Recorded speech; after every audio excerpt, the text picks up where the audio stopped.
Bienvenidos a esta clase de la conciencia crística. Vamos a estar apuntando algunos conceptos interesantes e importantes de la enseñanza de Cristo como figura histórica, pero también como una figura atemporal, anacrónica, que va más allá de la linealidad del tiempo. Me voy a permitir utilizar algunos de los conceptos que él mismo utilizó para esclarecerlos de buena fe, que se me preste pues vaya lo que la iglesia ha tergiversado desde el lenguaje latino, al cual transliteró todo el conocimiento desde estas lenguas que él hablaba, que la figura de Cristo hablaba, y que se me permita pues un poco de esa fe para que yo pueda compartir con todos ustedes lo que realmente significan todas estas acepciones, que las tenemos demasiado normalizadas, muy naturalizadas, y por lo tanto, como digo yo, el psiquismo se erosiona en tanto que ha perdido un cierto brillo, ¿no?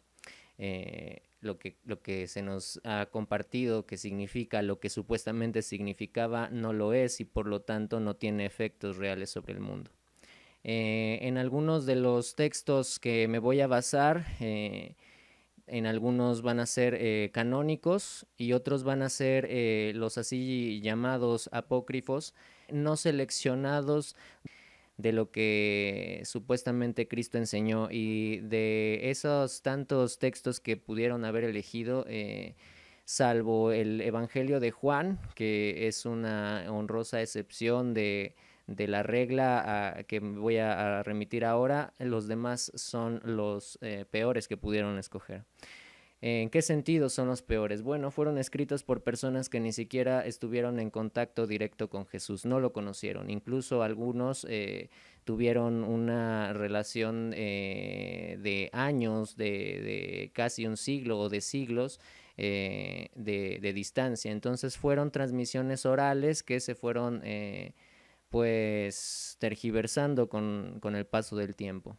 No así con algunos de los apóstoles, los cuales fueron personas que conocieron personalmente a Cristo, y estos fueron pues Juan, y es el evangelio que se rescata dentro de los canónicos, de los establecidos.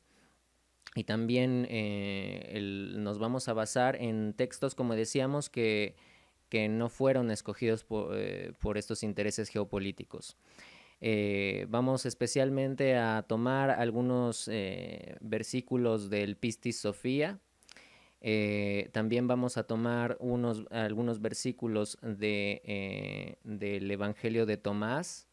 Este Tomás sí es un texto que nosotros podemos indagar con eh, pues abrir sus páginas, ¿verdad? Y empaparnos de la verdadera palabra de Cristo a través de lo que Tomás escribió. Ya que Tomás, no vamos a entrar en tantos detalles, pero Tomás, por ejemplo, él iba y tomaba las notas justo después de que el maestro hablara, y entonces se iba a la tienda de la campaña donde estaban todos allí y él tomaba nota, ¿no? Entonces él es un contacto muy directo de él, mucho, muy directo, ¿no? De hecho, quizás podamos hablar en alguna oportunidad sobre su historia como persona, pero lo que nos interesa ahora es su enseñanza como tal. Entonces, nos vamos a permitir estos textos. También vamos a hablar muy, muy brevemente de los textos de María Magdalena y las cartas y el Evangelio.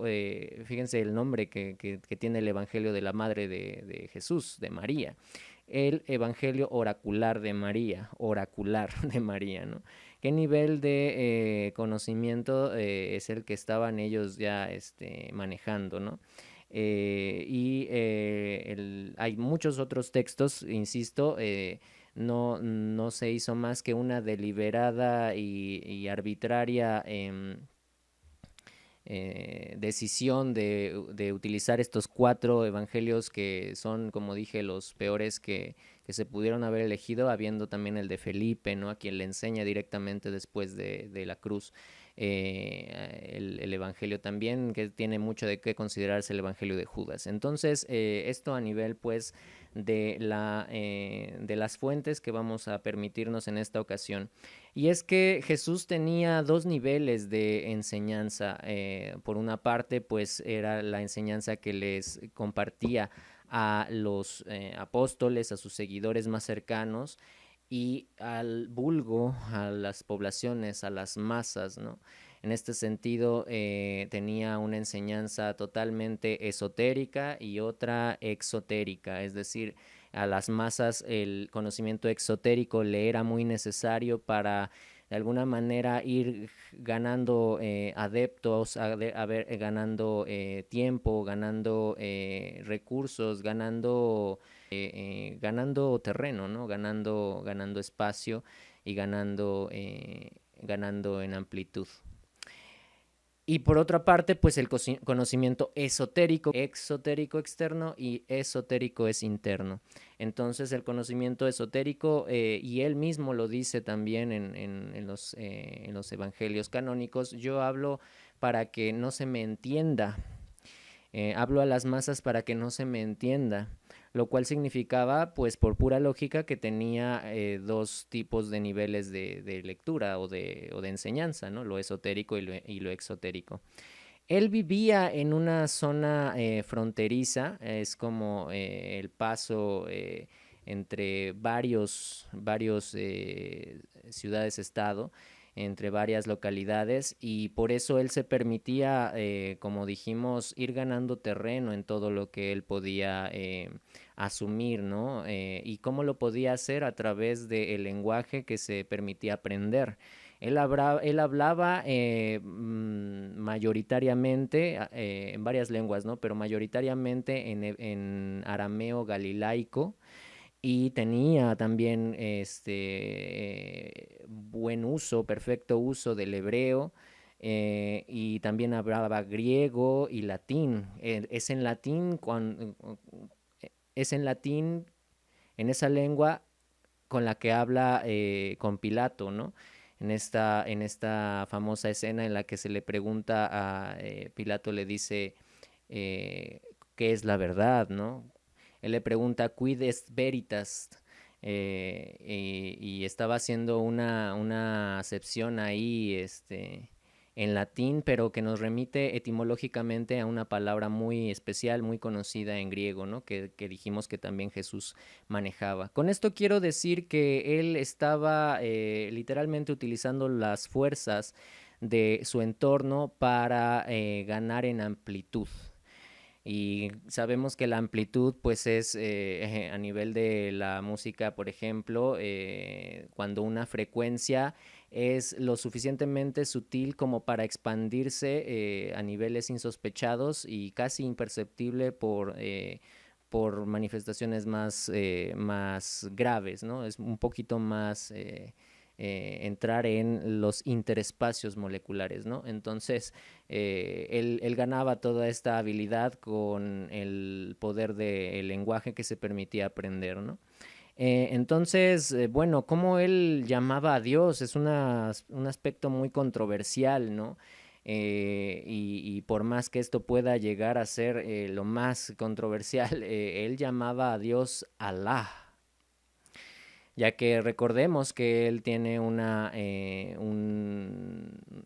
lenguaje nuclear, esencialmente arameo, y todo esto va traduciéndose a lo largo del tiempo, ¿no? Y cuando llega pues todo el Islam y todo esto, pues ya este Islam tiene muy mala prensa, pero sus conocimientos en nada demeritan todo lo que también Cristo enseñó, ¿no? Es uno de los grandes iniciados, Mahoma, y él habla justamente en el Corán de que si Jesús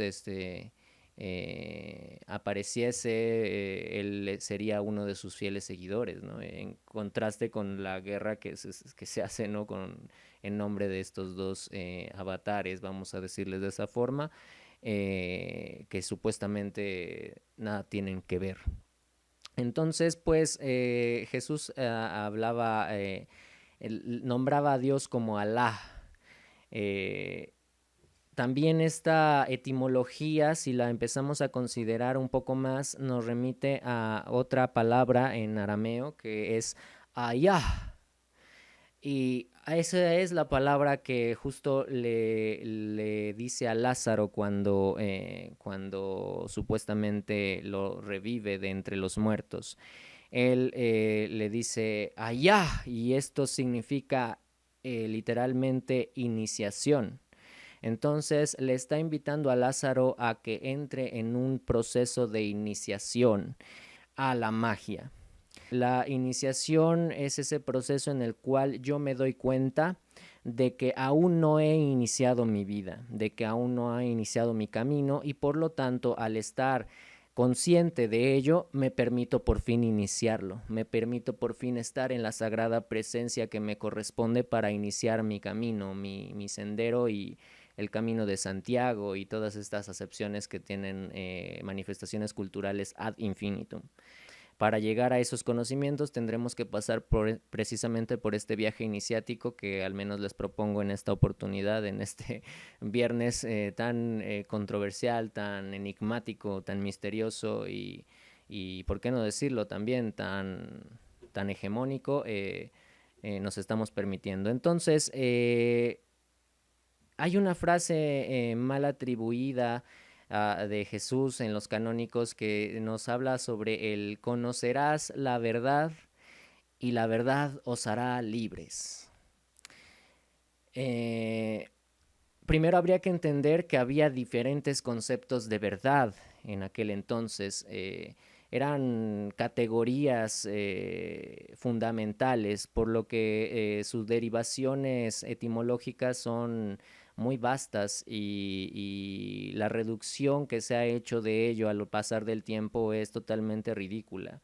Entonces se nos vende esta frase como si la pudiéramos pegar en una calcomanía del auto y la gente que viene detrás de nosotros en ese viaje pudiera de alguna manera acceder a esa verdad y, oh, me está iluminando, ¿no? De alguna manera conozco la verdad y me soy libre. ¿Y por qué sigo anclado aquí?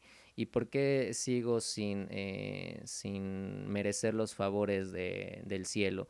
Porque no he trascendido mis barreras a través de de al menos darme cuenta de una verdad muy evidente, mis identificaciones. ¿Por qué no reconozco mis identificaciones?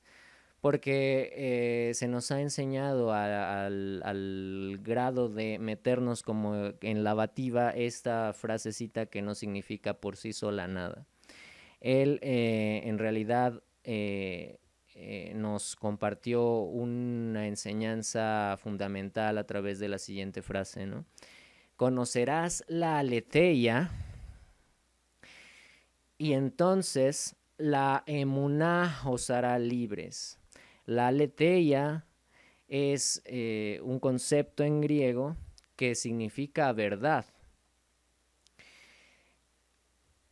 Tiene una doble acepción de la verdad en griego también, que es el veritas.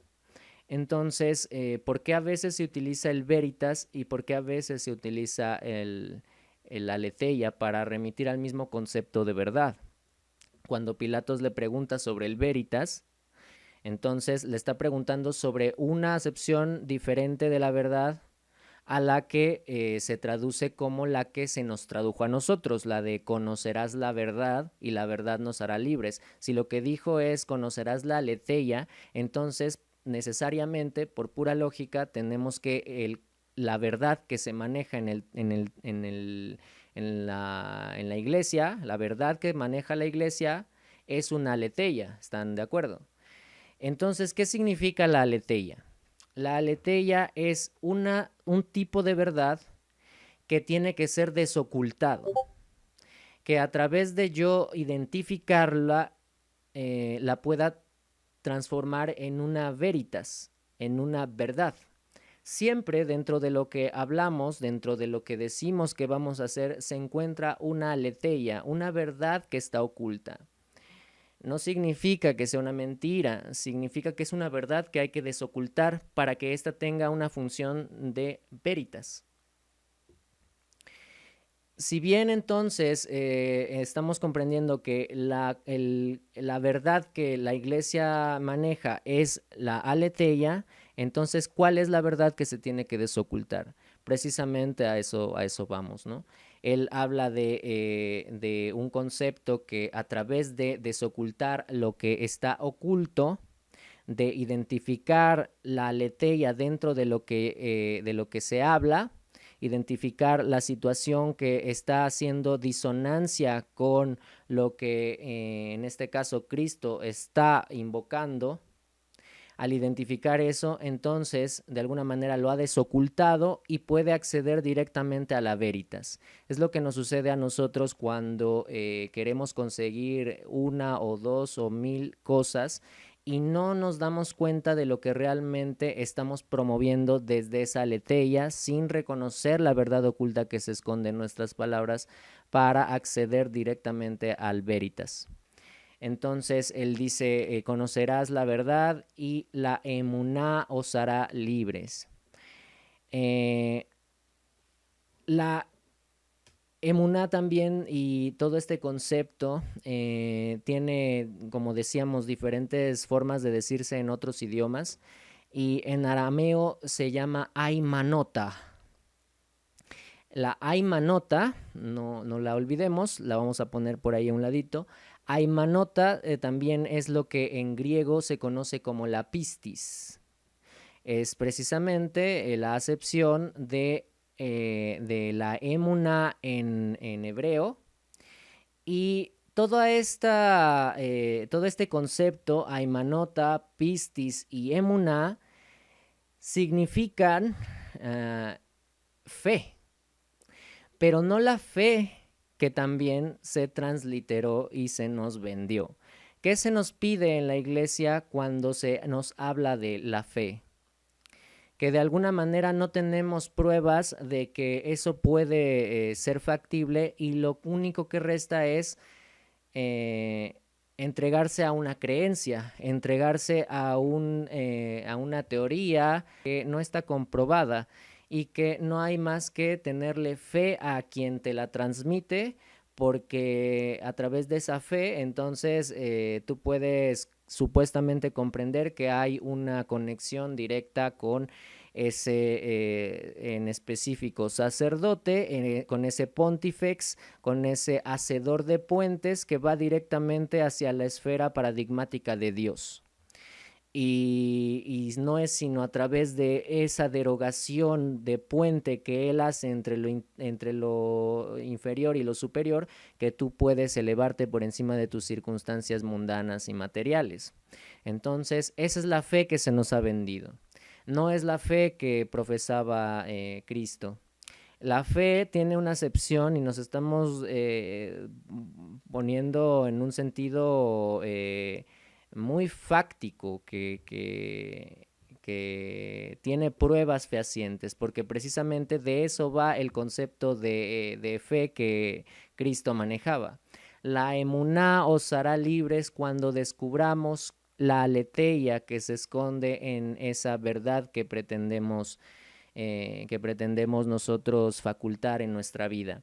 Y es que esa credibilidad tiene tanta lógica una vez que uno revela la cuestión, que el secreto se ha protegido a sí mismo a lo largo del tiempo. Si tú vas a Grecia, por ejemplo, te encuentras con lugares en los que aparece trapestas tepisteos. Esto viene a colación a remitirnos a pistis, tepisteos, pistis, y si decimos que tiene una acepción muy especial, la cual es crédito, esta es la forma en la cual se nombra a las casas de crédito, a los bancos. Y cuando tú vas a pedir un crédito al banco, lo último que te van a pedir dentro de todos tus papeles es fe. No van a tener fe en que les vas a pagar. Necesitas tú comprobar con un montón de documentación que tienes credibilidad, que tienes crédito, que tienes pistis. Y si pistis si emuná es una forma distinta de llamar al pistis en griego, o sea, emuná es en hebreo, la emuná entonces es el crédito que se me da o la credibilidad que se me da para asumir mi propia verdad, la propia veritas. Entonces, el primer paso sería desocultar la aletheia y poco a poco ir conectando con una veritas en la cual yo pueda estar sintonizado a mi emuná, que me hará libre. Y precisamente entonces la emuná, este crédito, ese justo como se puede entender a múltiples niveles, ¿no? Es mi credibilidad y por medio de mi propia fe, la fe que yo estoy diciendo que voy a promover en mí, todo lo contrario a entregarme a una creencia, a un dogma, a una ideología de la cual yo no tengo ninguna prueba fehaciente, sino que por todo lo contrario debo ser yo lo suficientemente creíble, la gente debe a ver en mí que tengo una cierta credibilidad o total credibilidad, ¿verdad? Para yo estar sintonizado con eso que es la verdadera fe de la que él habló.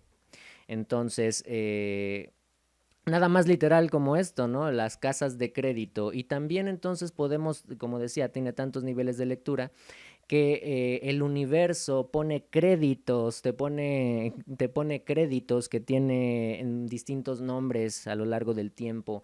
Te pone a tu disposición maná, te pone a tu disposición prana, te pone a tu disposición plasma. Te da crédito el universo para conseguir tu verdad, ¿no? Conseguir tu veritas, una vez que, como dije, has desocultado la aletheia. Entonces, él también habla, Cristo dice, lo que te enferma no es lo que entra, sino lo que sale de tu boca.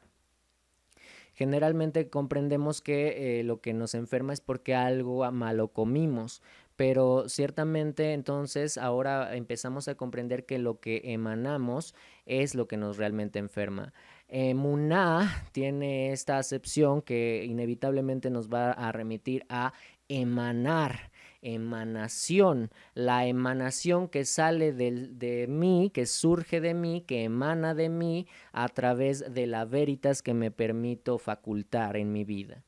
De hecho, por ejemplo, en un pasaje también canónico, lo podemos encontrar, hay una muchacha que tiene un sangrado y de entre la multitud, él va cruzando entre la multitud y de repente él siente que alguien le toca y, y, y él pregunta quién es esta persona que me está tocando, ¿no? O sea, entre tanta gente, pues pudo haber sido cualquiera, pero él reconoció la pistis, él reconoció la emuná de la persona que estaba tocándole, porque reconoció su crédito, entonces le prestó él atención. Y de esa forma es que la voltea a ver con esta atención que ya le había generado esta intriga. Ella le pide que la sane, ¿no? Y entonces él le termina diciendo algo como, bueno, en el pasaje bíblico se traduce como tu fe te ha salvado, pero ya sabemos qué tipo de fe es la que está promoviendo pues la tergiversación latina a través de los textos canónicos de la Biblia que se escogió en el Concilio de Nicea por cuestiones geopolíticas que ya expusimos. Entonces, él le dice que tu fe te ha salvado, pero en realidad lo que le comenta es, tu pistis te ha dado vida. Y entonces es cuando ella realmente se cura, ¿no?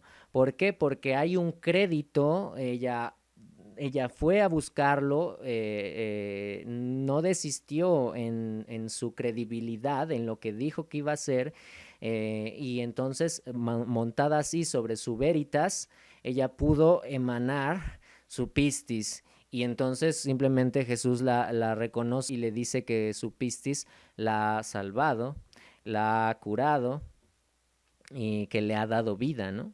Entonces, de hecho él no utiliza la palabra salvar en ninguna parte de los textos apócrifos y de los que les he comentado al principio, él utiliza esa palabra.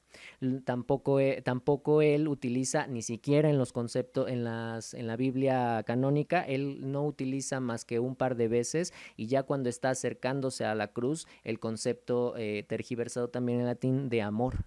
De hecho, el que habla completamente de ese concepto es Juan, pero a Jesús no le interesaba ese tema, sino es que está muy cerca de la pasión. Y él así tampoco, entonces, como dijimos, utiliza el concepto de salvar. Él utiliza otro tipo de palabras para remitirse a eso, ¿no? Entonces, siempre se nos habla del salvar, del Salvador, que Él nos va a salvar y que es el Salvador, ¿no? Pero él utiliza otro tipo de conceptos, ¿no? A ella le dice, tu pistis te ha dado vida, y nada tiene que ver con la salvación. En todo caso tiene que ver con la sanación. Hay otras transliteraciones que nos hablan como de la cura, de la sanación, pero no de la salvación. Entonces, y siempre como gran precursor de la psicología, vamos a decirlo así, esperando no ser tan reduccionista, es uno mismo quien se sana a través, sí, de un espejo que te refleja en la sugestión especulativa este profesional de la salud clínica, de la salud mental, eh, pero pero eres tú quien te cura. Asimismo, entonces, él le ha reflejado su propia sanación y le dice eso, ¿no? Que su pistis le ha dado vida. ¿Qué quiere decir esto? Que el crédito con su palabra le da vida. El crédito, la emuná, es lo que nos hará libres. El crédito de sostenernos sobre la veritas una vez descubierta la aletheia. Eh, Justo después, por ejemplo, a Lázaro también, como dijimos, le dice el nombre de la iniciación, allá. Y después le dice, Talasbar, allá Talasbar. Y decíamos que allá significa iniciación, o todas estas acepciones nos van a ir remitiendo a la palabra magia. Poco a poco nos vamos a ir dando cuenta de esto, ¿no? De que Jesús, de hecho hay muchos elementos arqueológicos, como una copa que se ha encontrado donde se le nombra directamente donde él estuvo, cerca de la India, donde a él se le conocía como Isa. eh, Él estuvo cerca de esos entornos, y si no fue que era de él personalmente esa copa, sí es donde estuvo él reconocido como Isa, ¿no? Y se le llama Jesús el Mago, Cristo el Mago, Cristo el Mago. Antes de su crucifixión, Cristo estudiaba magia y hacía magia. Y después de la cruz, de lo que se encargó de promover en sí es la alquimia. Entonces, de esto será un poco más adelante que entremos en dialéctica, en conversación. Con respecto a lo que le dice a Lázaro, que es que lo manda a la iniciación, de ninguna manera él lo salva, de ninguna manera él promueve la resucitación. Así es como se nos ha querido como vender esta imagen eh, tan imposible de asimilar, tan imposible de seguir, ¿no? Entonces, en qué modo yo me estoy de alguna manera mintiendo? ¿Cuánta aletheia hay todavía dentro de mí para acceder al nivel que él alcanzó, ¿no? No porque él tenga esta gran habilidad, nosotros no la podemos despertar en un buen día, decidamos pues promover los conceptos que a continuación vamos a desarrollar. Entonces, si a Lázaro le dice, allá tal Akbar, Hay que estudiar un poco para comprender las trilíteras, pero no es tan difícil de poner así como a grosso modo que las palabras se van compartiendo con sus acepciones etimológicas las unas con las otras. Esto es lo que promueve, por ejemplo, también todos los mantras en la India. Por ejemplo, el Om en realidad es una trilítera porque tiene tres palabras, la A, la U y la M, y entonces ese Aum es una trilítera que significa pues lo que significa, ¿no? Estas formas de construir lenguaje, y como sabíamos, pues si es mago, entonces él tiene una facultad de lenguaje impresionante, como se demostró al principio. Él hablaba en arameo galilaico, en hebreo, en griego, en latín. Entonces, él era un erudito de todas las formas posibles. Y esta trilítera de Tal Ahvar nos remite necesariamente a lo que los musulmanes llaman muy fielmente la baraka. Tal Ahvar, baraka. Entonces, cuando en la iglesia se nos dice que Jesús dijo, amaos los unos a los otros, y ya dijimos que él no estaba interesado en el concepto de amor, sino hasta muy cerca de la pasión. eh, Esto no tiene mucho sentido, ¿no? Que él haya dicho, id y amad a amaos los unos a los otros, cuando estaba en una total contradicción de sí mismo, cuando dice que a los enemigos les dé la mejilla y todo ese rollo también. En alguna oportunidad quizás lo toquemos. Para casos y efectos de lo que queremos enseñar hoy, no tiene mucho sentido que nos clavemos en eso, pero la cuestión de poner la otra mejilla, y la cuestión también de cuando él da los latigazos a los mercaderes, ¿no? Se habían metido ahí al templo, ¿no? A hacer sus negocios y todo esto, pues él no lo toma nada bien. Y entonces, ¿cómo es que este concepto de amaos los unos a los otros y está tan en contraste con esos latigazos, que están a su vez todo en contraste con poner la otra mejilla, que jamás, como dije, esto sucedió, ¿no? Entonces, él lo que dijo en realidad fue, dad la baraca los unos a los otros. La palabra baraca tiene esta acepción con sus trilíteras, la palabra ar, ¿sí? De arca, de arcano, ar, la ar sin la B. Ar tiene esta acepción a lo iniciático, a los arcanos, ¿no? A lo oculto, la iniciación. Entonces, él al decir, dad la baraca los unos a los otros, también significa la baraca, el logos griego, la facultad o el principio cosmológico que faculta la cognición, la palabra, el logos solar, es esta baraca, ¿no? Y la baraca entonces, al ser un etimológico de palabra en tanto magia, o sea, palabra mágica, la baraca. Entonces, esta palabra mágica es la iniciación y es lo que les pide a todos, pues, que compartamos entre todos, ¿no? Dad la baraca los unos a los otros, no amaos los unos con los otros, ¿no? Esta baraca entonces tiene una etimología en árabe y significa eso justamente. Entonces, la palabra mágica, o la palabra o magia que nunca estuvo separada, o sea, la magia es la palabra. Entonces, esta baraca también, como dijimos, sus trilíteras son ar, de iniciación, pero también ka, de baraca. Y K, que es KHA, otra trilítera, ¿sí? Es la energía vital, según la concepción que tenían los egipcios de este cuerpo, o de este doble energético, ¿sí? Este doble energético que es nuestra fuerza vital, el K. Entonces, la var, que es iniciación, var a K, es esa energía de la magia, ¿no? Literalmente. Entonces, él habla sobre un concepto también, una frase que se le atribuye cuando se habla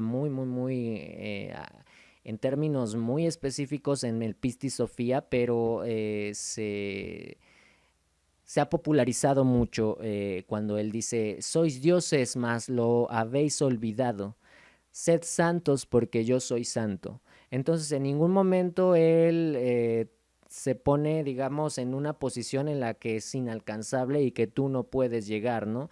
Él te pide que seas como él, para que tú despiertes esta baraca y la puedas dar a los demás, la puedas compartir con los demás, esta baraca. Y en Pisti Sofía me voy a permitir leer un extracto del versículo 247. Creo que ya podemos tener un cierto conocimiento para interpretar lo que dice aquí, esta complejidad tan exquisita. Dice: cuando Andrés había dicho estas palabras, el espíritu del Salvador se movió en él, en el Salvador, en él mismo, y gritando dijo: ¿por cuánto tiempo deberé soportaros? Dice Cristo. ¿Por cuánto tiempo deberé tener paciencia con vosotros? ¿Aún no sabéis que sois ignorantes? ¿No sabíais y no entendíais que sois todos ángeles, todos los arcángeles, los dioses, los señores, los regentes y todos los grandes invisibles? Y en 248 dice: y todos los que pertenecen a la región intermedia y de la luz, y todas las grandes proyecciones. Vamos a poner atención sobre esa palabra: proyecciones de la derecha y toda su gloria. Vosotros venís de todos, de vosotros y en vosotros, a turno, de una masa una materia y una esencia. Una masa, una materia y una esencia. Sois todos de una mezcla única, y por mandamiento del primer misterio, la mezcla es una necesidad, mientras que todas las grandes proyecciones de luz y toda su gloria la han limpiado. No la han limpiado espontáneamente, sino por necesidad, según la orden del mismo inefable uno. Ni siquiera todos han experimentado sufrimientos ni cambios en las regiones, ni se han despojado ni lanzado.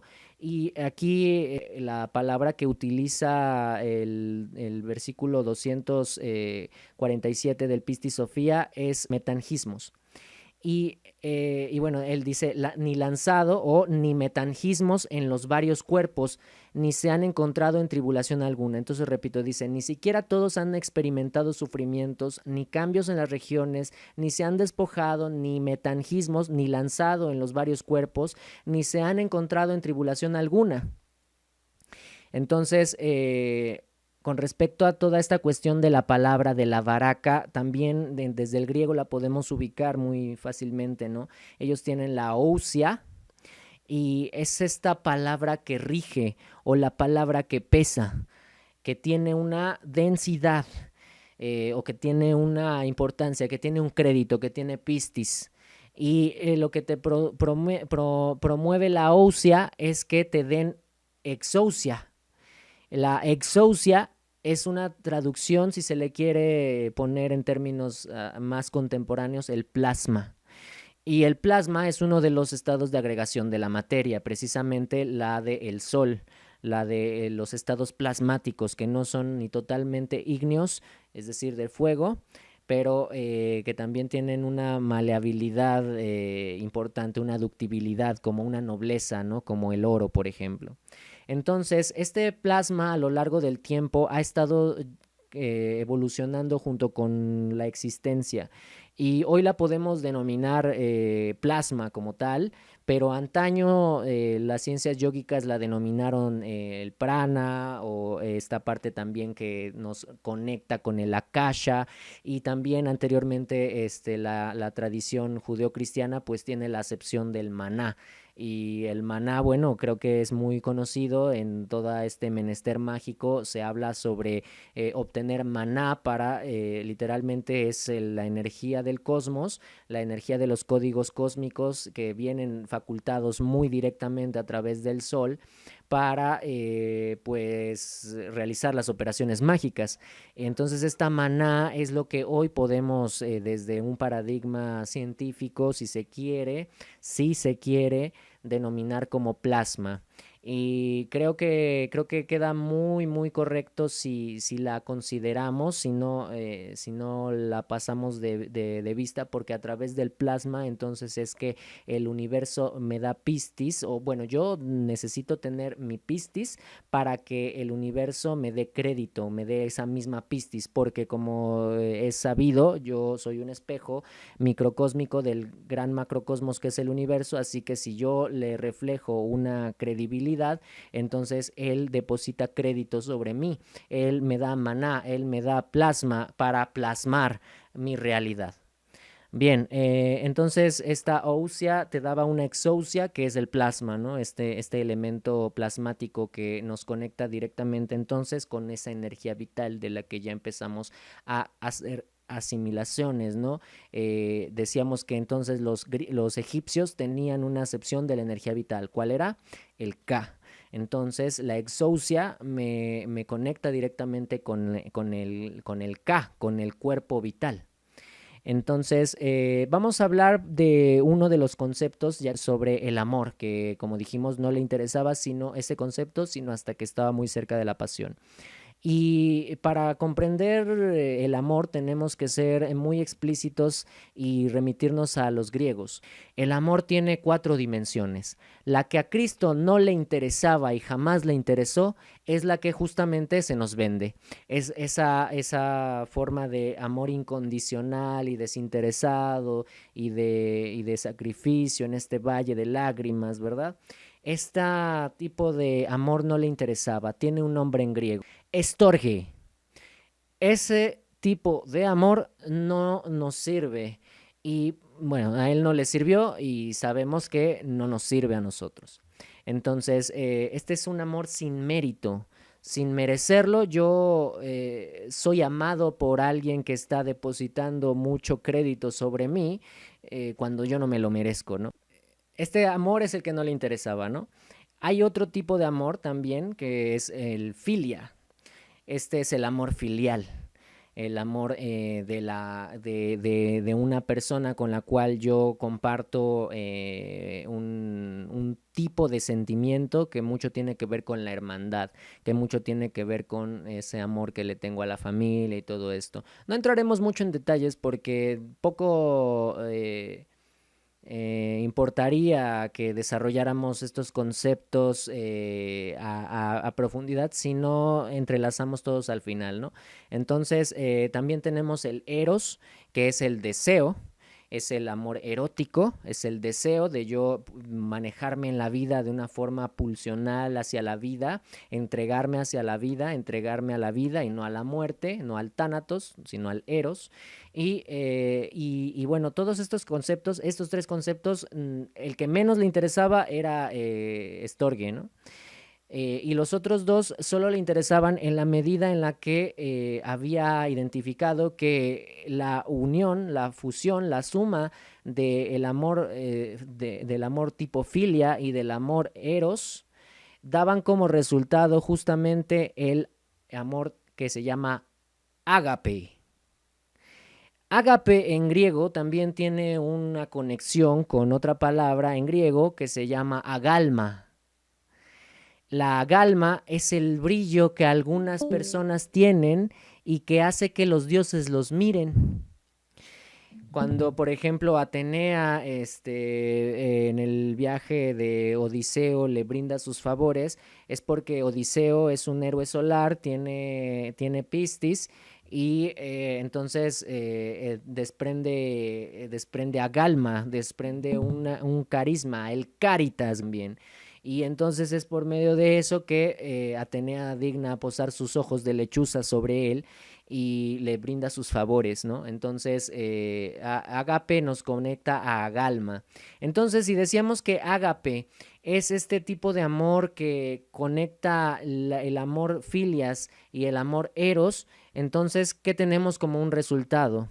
El amor total, ¿no? No tiene una traducción que nos sirva actualmente si no la llevamos a la etimología que nos conecta con agalma, que como dijimos es la caritas, es ese carisma que es un brillo, literalmente es un brillo que nos conecta con lo divino, que hace que lo divino voltee a ver a nuestra dimensión inferior, ¿no? Nuestra dimensión superior hace que se voltee a ver a sí misma a través de nuestra dimensión inferior, porque tiene un halo de brillo, que es el agalma, conectándonos, ¿no?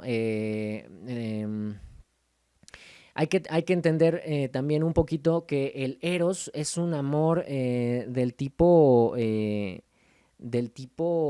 activo, y que filia es un amor del tipo receptivo. Entonces, si decimos que ágape, el amor el que le interesaba a Cristo, es la fusión de estas dos polaridades, amor tipo activo y amor tipo receptivo, pues entonces ahí tenemos una clave bien interesante, ¿no? Que podemos considerar, ¿no? La unificación de los opuestos, de estas polaridades, de estas dualidades, para acceder a una punta que es la Trinidad, ¿no? Tenemos los dos tipos de amor que facultan entonces un tercero, y aquí tenemos pues precisamente un triángulo que en 3 dimensiones podemos ver como un tetraedro.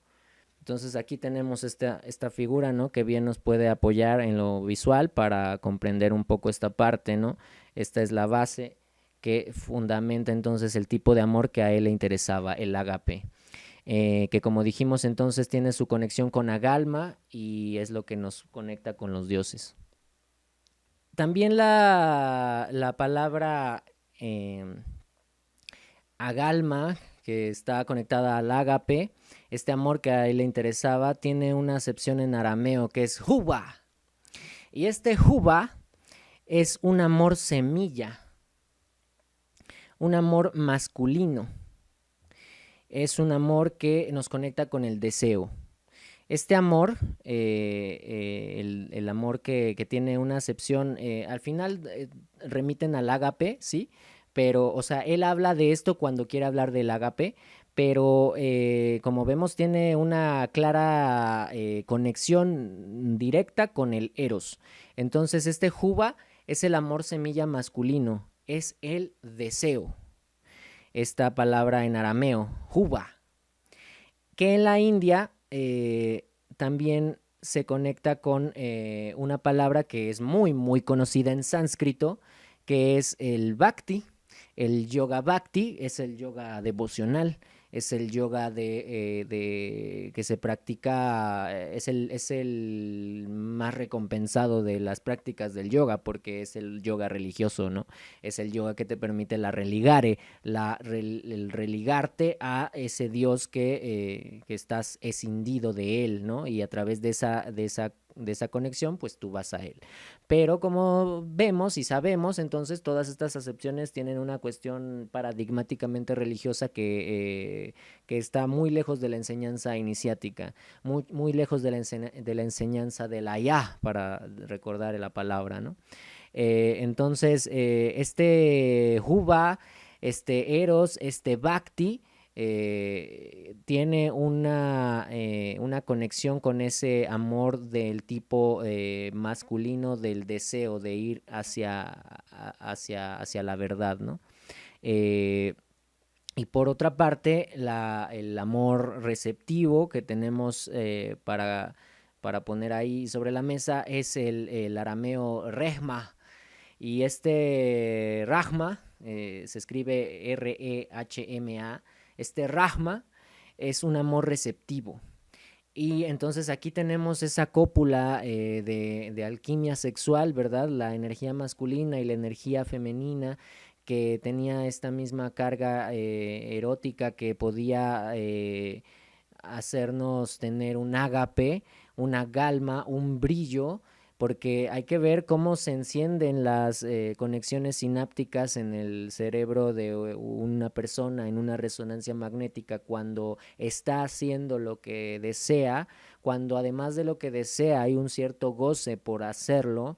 Entonces, literalmente la bioluminiscencia de las conexiones sinápticas, ya que dentro del cuerpo humano hay conexiones eléctricas, literalmente se ilumina, una persona se ilumina y empieza a desprender estos fotones que son despedidos, ¿sí? Por estas conexiones biológicas dentro de uno, bioquímicas dentro de uno. Entonces, con todo esto estamos aterrizando, yo creo que muy fielmente en la enseñanza, que está muy lejos también de concluir en esta pequeña oportunidad que nos hemos brindado para compartir. Es toda una vida de enseñanza comprender estos conceptos, no solamente desde lo ideológico, ¿verdad? La cábala también, la acepción kava, que es una palabra hebrea, significa recibir. La kava la kava de cábala es la recepción. Muchas personas, no será una cuestión tan difícil de identificar, de ubicar, que está la gente muy condicionada a dar. Hay muchas personas que saben dar, que dan, pero muy pocas saben recibir.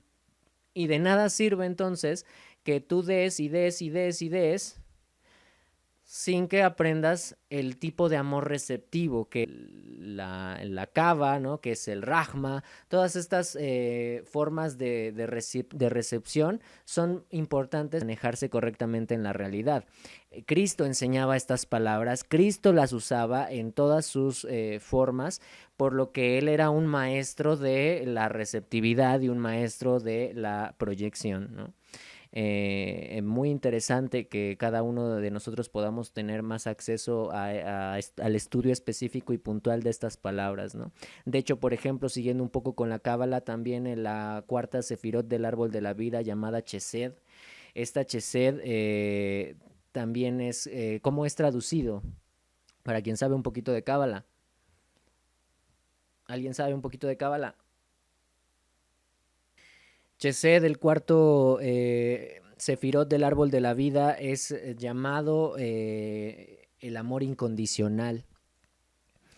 Y este amor incondicional es también traducido como la misericordia. Otro de los conceptos que va a estar bueno desencriptar. La misericordia, ¿qué significará misericordia? Acorde a mi ser misericordia, acorde a mi ser.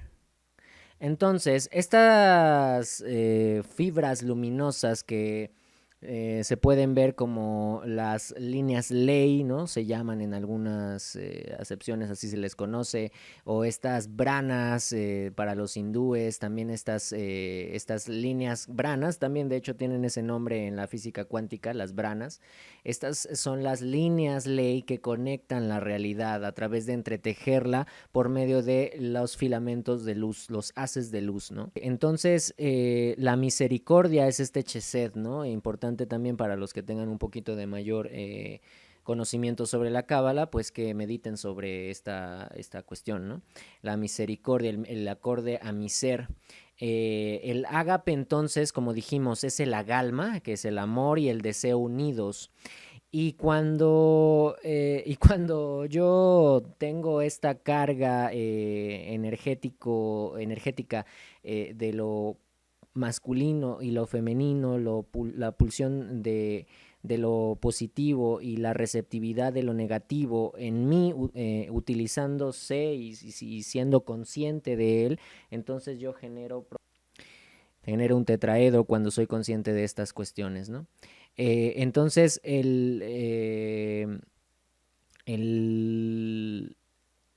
agalma también tiene, como dijimos, en las trilíteras, ¿no? Estas tres letras que van conectando las palabras y van creando la constitución de la realidad a través del lenguaje, que es la construcción social, por lo tanto el paradigma sobre el cual decidamos componer nuestra realidad, el paradigma de la religión es el que impera, ¿no? El que ha imperado durante tanto tiempo, pero podemos adscribirnos a otro tipo de paradigmas, ¿no?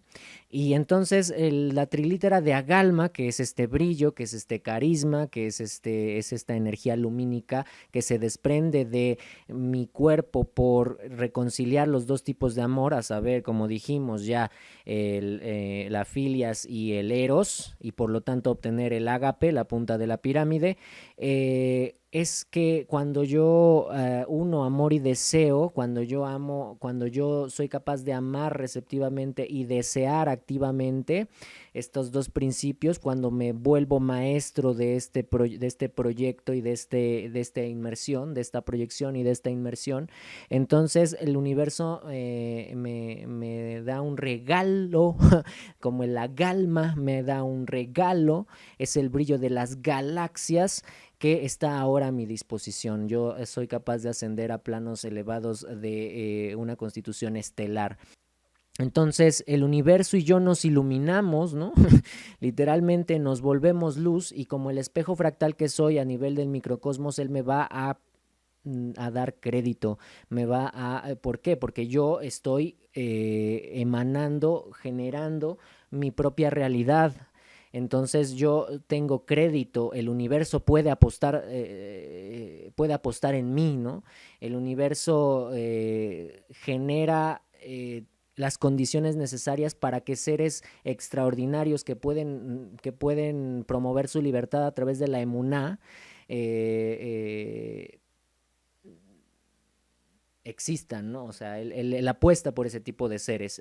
Él, al universo le interesa que ese tipo de seres existan para que nos volvamos el universo y tengamos una misión que tiene que ver con los misterios mayores. Entonces, durante el periodo en el que él estuvo acercándose cada vez más a la pasión, él estuvo enseñando los misterios menores, que son los que estábamos ahí comentando, ¿no? Los misterios mayores tendrán que ver con una resonancia galáctica. Y de esto quizás sea una oportunidad en otra ocasión que podamos ir aproximándolas. Entonces, vamos a aterrizar después de desarrollar yo creo ya claramente lo que es realmente el amor. Y no lo que se nos vendió y no lo que se nos vende el 14 de febrero. En México tenemos una celebración estúpida que se llama el Día del Amor y la Amistad o algo así. Y bueno, entonces es mercadotecnia pura, ¿no? Vamos a desarrollar el Santa Sanctorum de su enseñanza. Es el punto central de su cosmovisión, de lo que él realmente nos compartió. Y este tiene que ver con el arrepentimiento. Bueno, este concepto del arrepentimiento pues está totalmente prostituido, ¿no? Él no habla del arrepentimiento jamás. Es imposible que él se contradiga de tal forma para hablar así del arrepentimiento, lo cual es todo lo contrario de su enseñanza. Si me está enseñando a ir montado sobre mi verdad, a desactivar mi aletheia, a darle vuelta, a desocultarla, para entonces entrar directo en contacto con la veritas y por lo tanto emanar mi realidad, pues cómo yo me voy a arrepentir de eso, ¿no? O sea, sería como, es por mera lógica, es imposible. ¿Me explico? En todo caso, tendríamos que ver qué diablos estaba diciendo, ¿no?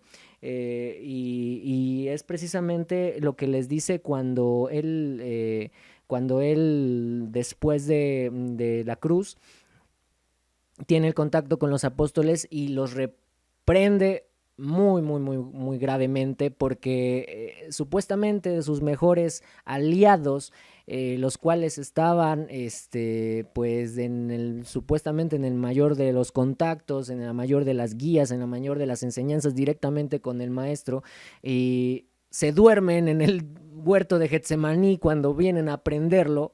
Pues estos personajes no estaban en allá, no tenían baraca, ¿no? O sea, sí, le dice Cristo a Pedro, Pedro, ¿tú me amas? Y él le dice, sí, te amo. Pedro, ¿me amas? Y él le dice, sí, te amo.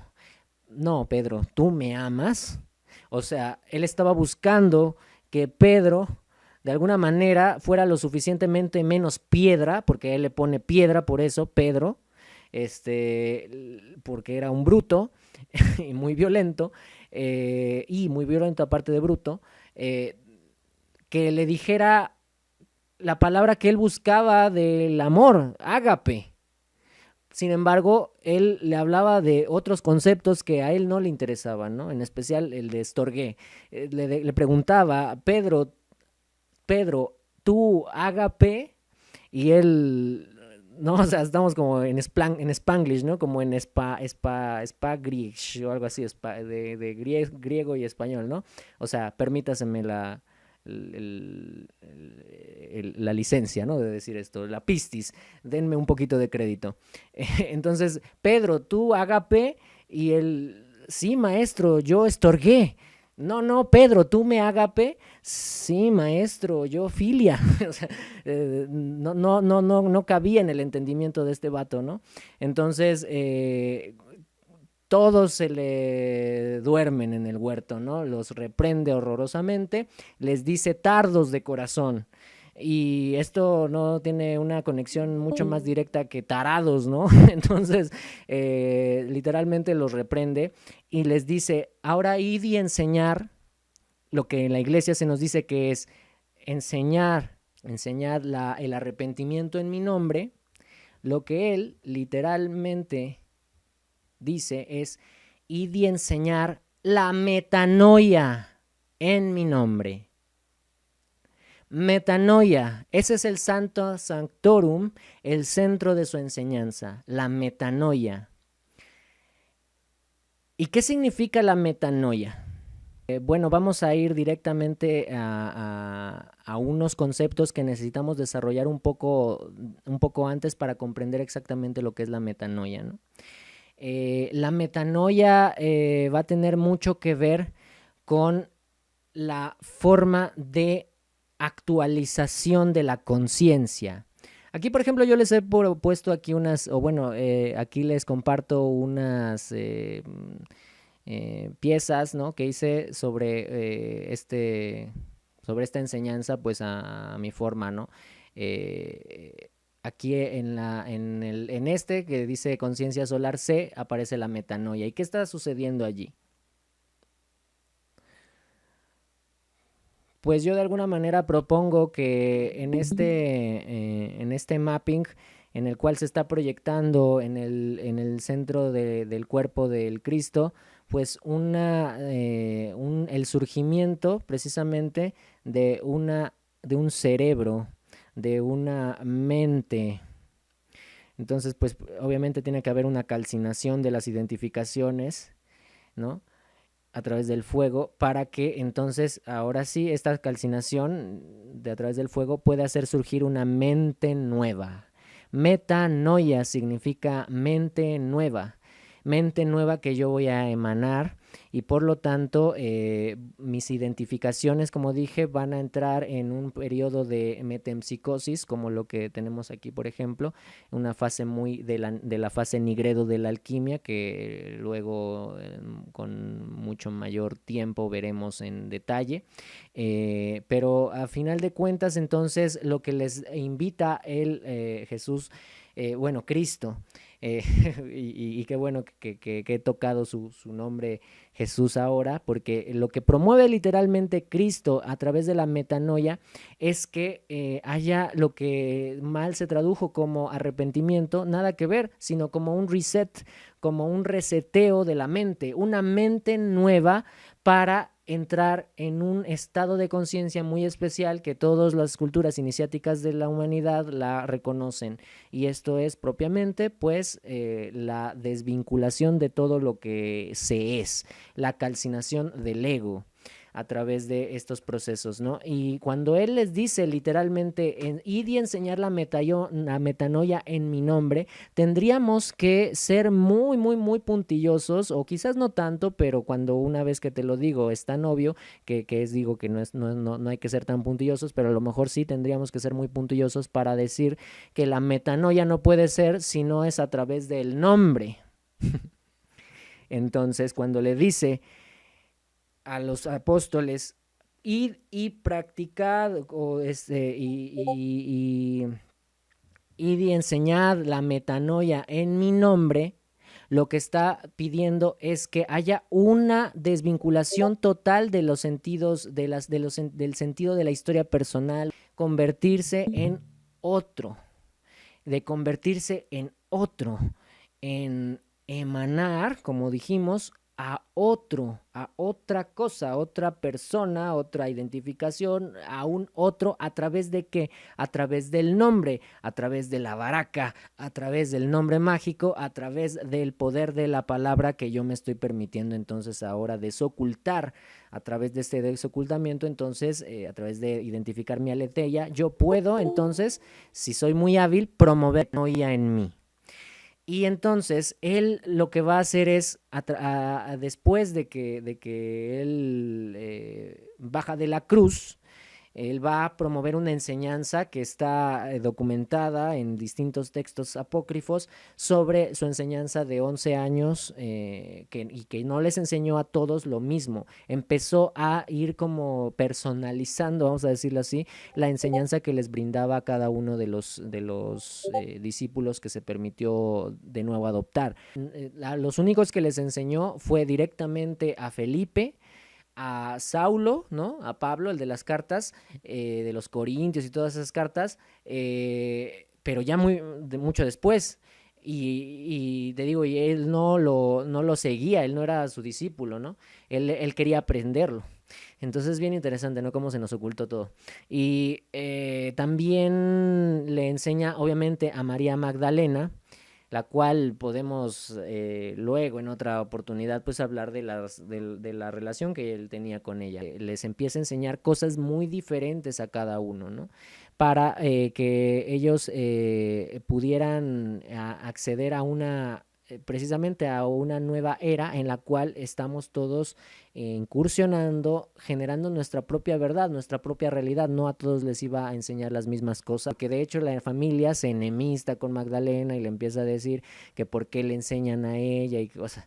Entonces, pues es que es cada uno su propia fórmula, vamos a decirlo de esta forma, aunque hay aspectos globales arcanos, ¿no? Escondidos que son necesarios desencriptar. Bueno, entonces él les pide enseñar la metanoia en mi nombre. Metanoia en mi nombre no puede facultarse la mente nueva, la metanoia, si no se cambia uno el nombre. Y esto es todo lo que vemos en distintos grados de iniciación. Los chamanes te ponen un nombre, los de las ciencias yógicas, o sea, tu maestro espiritual en la India te cambia el nombre y todos se llaman Krishna o Lakshmi, pero te cambian el nombre porque tienes ahora un nombre iniciático. Bueno, hasta la comunidad de las lenguas de señas, ¿no? Te dan una seña, ¿no? Te dan un nombre iniciático, porque es un paso, un rito de pasaje a una nueva forma de concebir la vida, que a saber, pues es el culto al cual te estás uniendo o a la comunidad a la que te estás uniendo. Entonces, por eso la importancia de cuando uno identifica todas estas cuestiones, realizar metanoia en el nombre. Bien. Este nombre que él se pone es un nombre que ya nos da la clave de toda su enseñanza, porque como dijimos es el Sancta Sanctorum, o sea, el centro de su enseñanza es la metanoia, y por lo tanto el resultado de su propia metanoia tiene que ser la síntesis de su enseñanza, el nombre, ¿no? El nombre que se ha tratado de proteger y de poner solamente en los labios de quien merezca, ¿no? Por eso yo la importancia que les solicité de no abandonar la sesión hasta el final. Y esto es tener un respeto a la enseñanza, un respeto a todas las personas que nos hemos dado la oportunidad de encontrar directamente el conocimiento por un esfuerzo y que digamos, de alguna manera, pues estamos brindando y bueno, esto es honrar, ¿no? Y de alguna manera, pues yo me siento honrado con cada uno de ustedes que permanecen aquí. Bueno, entonces el nombre sagrado o iniciático de Cristo, él ya nunca se va a nombrar y él no le interesaba ser nombrado con ese nombre que lo conocemos porque no puede promover en sí esa fluidez, ese vuelo que él tiene, ¿no? Es como los chamanes, ¿no? Ellos se quitan o nos quitamos la historia personal y de esa forma podemos ser más livianos, mucho más rápidos, porque no hay densidades que nos aten a esa historia personal, y el nombre es muy importante por la cuestión de el nombrar, justamente, que es la magia per se. Y bueno, entonces el nombre de Cristo como tal es Averamento. Averamento. Y en esa construcción de su nombre iniciático, de su nombre que surge a través de la metanoia, que es lo que se mal tradujo como arrepentimiento, nada que ver. Bueno, entonces, averamento, ¿qué significa averamento si dijimos que es la síntesis de toda su enseñanza? Pues bien, averamento tiene estas trilíteras, ¿no? Averá, que averaj tiene una conexión con, bueno, vamos a decir el nombre, bueno, vamos a decir la locución, el pactonominio de la magia, ¿no? Averaj cadavar.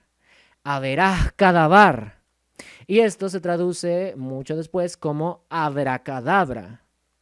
Averaj cadavar es una locución en arameo que significa yo creo la realidad hablando. Averaj cadavar. Averaj, entonces, está dentro de averamento, averajmento. Y también tiene otra trilítera, que es precisamente el men, averajmen. Men es una forma anagrámica de ubicar el emuná, que es lo que a él le importa mucho, la pistis, la emuná, la baraca, averajmen, entonces, crear la realidad a través de la emanación, averajmen, to. Y to, con H al final, nos remite nada más y nada menos que a la iniciación más antigua que él se permitió, la cual es la iniciación egipcia, a través del dios 3 veces grande, sublimado 3 veces, Hermes Trismegisto, que en la alquimia lo conocemos así, y que en Egipto se conoce como Tot, el patrono de los magos, el patrono de la magia. Entonces, si el nombre real e iniciático que viene de la metanoia del Cristo, entonces es averamento, tenemos ya la clave, es la construcción de la realidad a través de eso que en la iniciación egipcia se tenía muy a consideración. Todos sabemos que la última consecución de la iniciación egipcia es promover la vida eterna, ¿verdad? A través de la conservación de las fuerzas vitales y que éstas puedan unirse en el duato, en el mundo que les toca.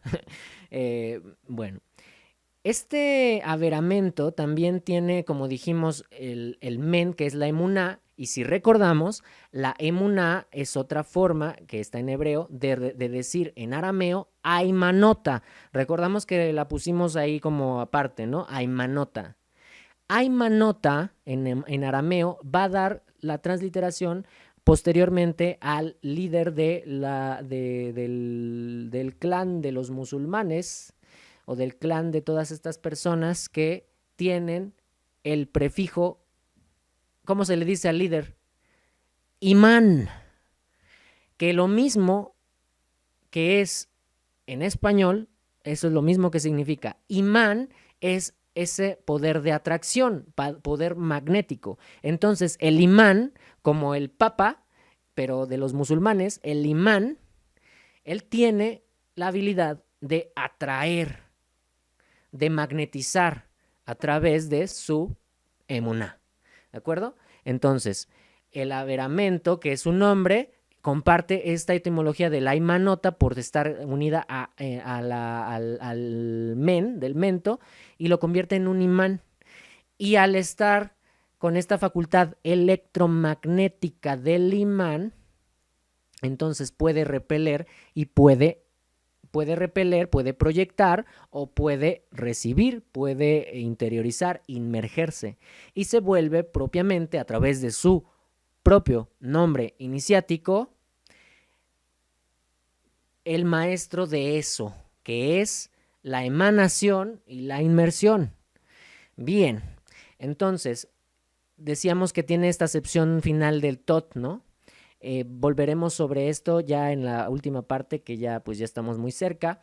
Y bueno, vamos a tocar ahora el tema de esta nueva era, que precisamente lo que significaba era que todos estaremos con un mayor índice de probabilidades, ya que desde el 21 de diciembre de 2012, en la cual la cuenta del calendario maya llegó a un momento muy particular en el cual los códigos solares, los códigos cósmicos, la energía del sol, el prana, las partículas fotónicas, las partículas salamantinas de la alquimia, el plasma, está a borbotones. Tenemos mucha más energía disponible de la que Jesús o el Cristo o Averamento tuvo. Por eso tenemos una carga de responsabilidad, habilidad de respuesta, nuevamente magia, muy importante, muy grande de asumir. Pero también, bueno, o sea, creo que con esto, o sea, la responsabilidad creo que da para mucho de qué hablar, ¿no? La habilidad de respuesta, como él, que tenía tanta habilidad de respuesta para responder en griego, en Galileo, en hebreo, ¿no? Entonces eso está muy, muy, muy en otro nivel, ¿no? Bueno, entonces la nueva era tiene que ver con eso, ¿no? Como con tener mucha mayor cantidad de energía disponible, de crédito, de pistis, pero esta pistis y este crédito no lo va a promover el universo si tú no te lo mereces.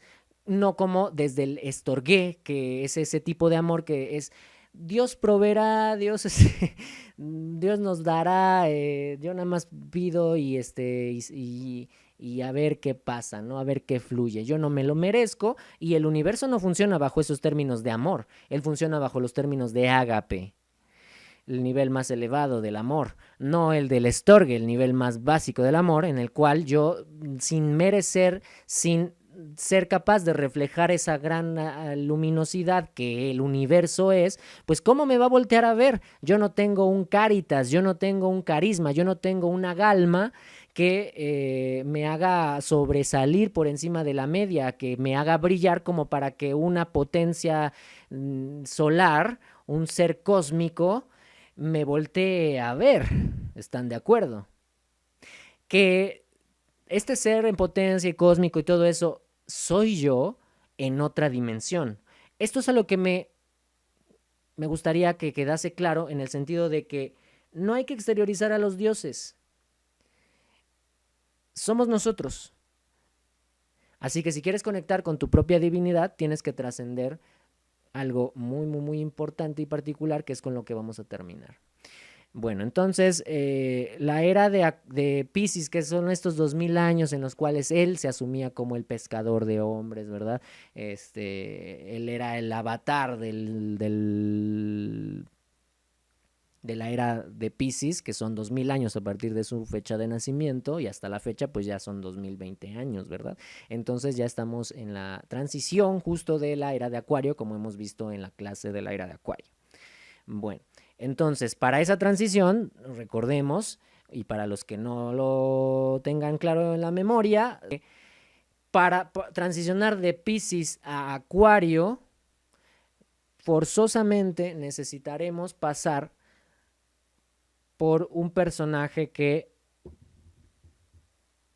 puede tener tantas acepciones como queramos, y no tendremos el tiempo para entrar en detalles de ello, pero si recordamos el zodiaco de Déndera, que les propuse también, vemos que del muñequito que está decantando los jarros, que es Acuario, y a los dos pececitos que representan obviamente la constelación de Piscis, en medio hay un personaje con una estrella. Y este es Venus. Venus, ya hemos hablado mucho de ella, o de él, o sea, del planeta Venus, vaya. Y bueno, vamos a sintetizar lo siguiente. Piscis es todo lo astral, lo emocional. El cuerpo emocional de los gnósticos también es conocido como el cuerpo astral. Y este cuerpo astral es el que estaba muy sometido por un cuerpo mental que tenía unas limitaciones muy importantes, ¿verdad? No tenía, no debía de hacer, no sabía qué hacer y no le permitían hacer, no podía hacer, ¿no? Los 4 jinetes del Apocalipsis. Entonces, estas 4 acepciones paradigmáticas habían estado reinando sobre el cuerpo mental y sometían al cuerpo emocional, no lo permitían hacer surgir con naturalidad, no le permitían hacer viajes a otros lugares, no le permitían estar en contacto más directo consigo mismo, con nosotros mismos, ¿no? Entonces, para el paso de Acuario, que es un aspecto etérico, un cuerpo más sutil, un cuerpo más aéreo, un cuerpo más lumínico, un cuerpo más luz, por todo lo que he comentado anteriormente y creo que ha quedado claro, la era de Acuario será que tendremos una fijación o será una fijación paradigmática, el cuerpo etérico, como esta era ha sido el cuerpo emocional, trabajar con nuestras emociones, darle resolutiva a lo que nos pasa, por qué nos pasa lo que nos pasa y por qué a mí, Diosito, perdiendo como siempre o lo que sea, ¿no? Es el cuerpo astral dominado por un cuerpo mental que estaba limitado, que está con una mentalidad, cuerpo mental limitado. Y el cuerpo etérico entonces de la era de Acuario va a tener mucho que ver con esa transición que en medio se faculta, la cual es la conexión de puente con Venus. Y Venus entonces es esa expansión. Entonces, si el cuerpo astral pisciano es la coagulación, estar enfrascados en nuestras emociones, estar como en una cuestión así como de, pues no puedo hacer más, ¿qué quieres que haga? ¿Yo qué quieres que le haga? ¿No? Si así nos tocó vivir, o como decimos en México, pues ni modo, hay que chingarle, ¿no? Es una coagulación completamente inmersiva. Y a través de Venus nosotros aprendemos a expandirnos, a suavizarnos, a emanar más sutil y sensorial y sensualmente. Que yo acceda a mi cuerpo etérico.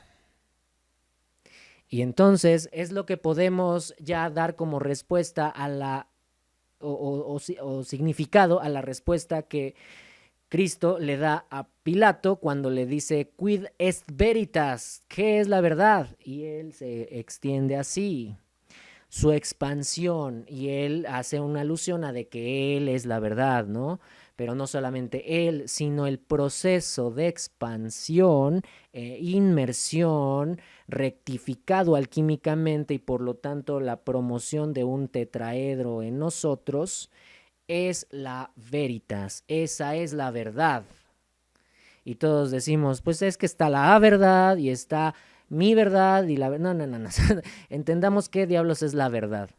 Entonces, si tenemos todas estas cuestiones etimológicas que ustedes pueden tener, esto ya nos da mucho de qué hablar con respecto a lo que diablos es la verdad, lo que diablos es el amor, lo que diablos es la fe, lo que diablos es el arrepentimiento, que es más bien la metanoia.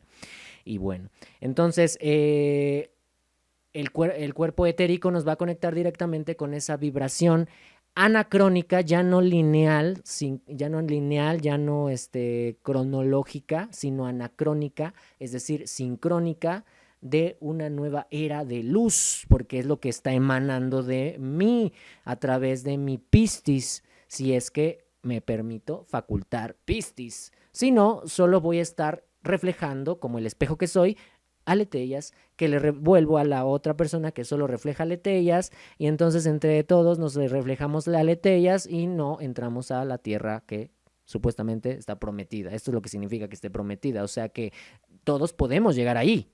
Y está prometida para los justos, está prometida para los nobles. Y la nobleza, como dijimos, al menos en la alquimia lo vemos muy claramente, la nobleza del oro, la nobleza de esa constitución maleable que no me hace ir totalmente inmersivo como de golpe, ni totalmente expansivo como de golpe, ¿no? Entonces, es esta refulgencia de la que habla la emuná precisamente. Luego entonces tenemos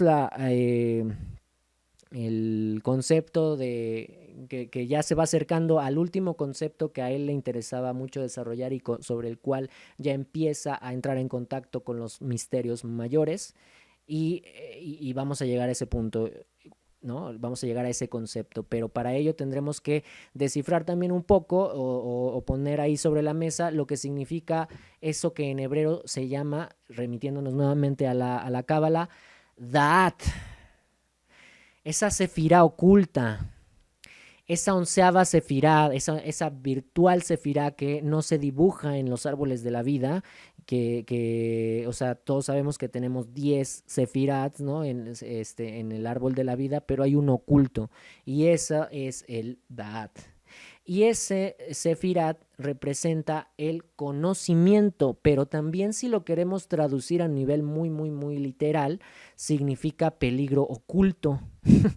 Como el conocimiento puede ser también el peligro oculto. Aquí en este caso son comparativos, complementarios, no debaten entre ellos. El conocimiento también es un peligro oculto. De esto tendremos algo mucho más que una simple clase para desarrollar lo que es esta onceava sefirot del árbol de la vida. Simplemente queremos dejarlo ahí como muy, muy, muy, pues ahí ponerlo sobre la mesa, que brille, para que entendamos lo que sigue a continuación, ¿no? El Da'at nos remite necesariamente, por cuestiones de tiempo que no vamos a poder entrar en ellas, nos remite especialmente al vacío. En Occidente nos preguntamos, ¿qué me falta para alcanzar este objetivo? Mientras que todas las culturas iniciáticas, incluyendo también los chamanes que son iniciados y bueno, estos no están están en Occidente también, ¿no? Están en América. Todas estas culturas iniciáticas se preguntan más bien ¿qué me sobra? Efectivamente, vaciarme. ¿Vaciarme de qué? Ahora que tenemos la pista, es demasiado sencillo de descifrar. De la aletheia, me tengo que vaciar de la aletheia, desocultarla. Pero no solo desocultarla cuando ya estoy queriendo conectar con los misterios mayores. Y por lo tanto, entonces, vaciarme completamente de todo eso. Y para eso, ritos de iniciación tales como la metanoia. Bien, entonces, en este peligro oculto que está en el vacío, que es el Da'at, también el sánscrito tiene una palabra que se llama avidya. Avidya con V. Avidya es el vacío, que también puede ser transliterado, pero creo que queda mucho mejor como vacío, porque cuando lo vemos como ignorancia, pierde un cierto toque, ¿no? De lo que se quería pretender decir. El vacío es vaciarse, y por lo tanto ya no estoy en ignorancia, ¿no? Si mientras yo estoy en ignorancia, entonces estoy en avidya, ¿sí? Cuando yo estoy en avidya, estoy en ignorancia, por lo tanto tengo que ir hacia el vacío, ¿sí? Bueno, entonces el avidya nos va a conectar y la da'at, que es el vacío nos va a conectar necesariamente si no hay nada, si estamos en el vacío, por lo tanto no hay materia. ¿Y cuál es el elemento? Pensémoslo por favor. ¿Cuál es el elemento que faculta que las cosas sean, que las cosas existan a través de su materialidad? Su historia cronológica. Hay un tiempo, que se crea, un momento en el que esta situación, objeto o persona alcanza su estadio, su pináculo, y luego la energía decrece en una línea temporal, lineal, cronológica. El vacío entonces está desprovisto de tiempo lineal, y comienza a facultarse un tiempo mucho más conectado, como decía, a los misterios mayores. El vacío tiene un desprovisto de tiempo lineal y comienza a conectar con un tiempo mucho más interesante, que es el que a Cristo le interesó.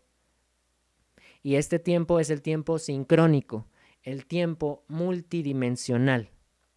Es ese tiempo sincrónico que nos conecta con lo que en el sánscrito tiene una palabra sagrada que es la lilá, o los pasatiempos de la deidad, ¿no?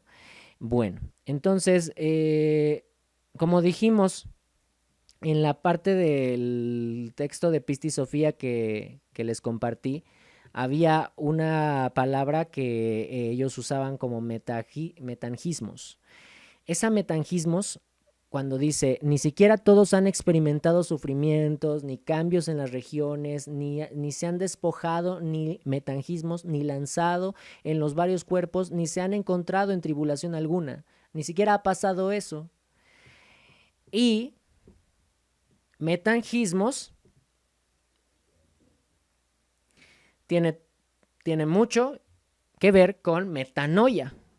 El metangismos es lo que los egipcios llaman la metempsicosis.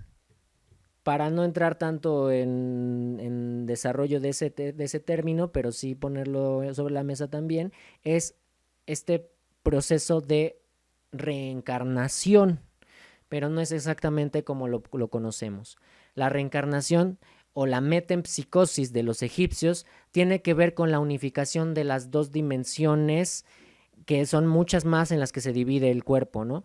Pero hay dos dimensiones en especial que se tienen que unificar, y es todo lo que se hablaba precisamente anteriormente, pero a un nivel ya más espiritual, que ya se va acercando a los misterios mayores, a la inmortalidad. Esto es lo que se encarga muy bien Cristo de enseñarnos, a generar nuestra propia realidad con estas cópulas y estos matrimonios alquímicos, estas bodas alquímicas, estas conutios alquimicaes. Entonces tienen que ver con la unificación de dos dimensiones del cuerpo como lo entendían los egipcios, lo cual es entonces el Ka, ¿sí? Es ese Ka que ya vimos antes, ese Ka que es la energía, ¿no? Que es la fuerza vital que apuntamos anteriormente. Esa fuerza vital tiene que unirse con el Va. Los egipcios llamaban el Va al alma.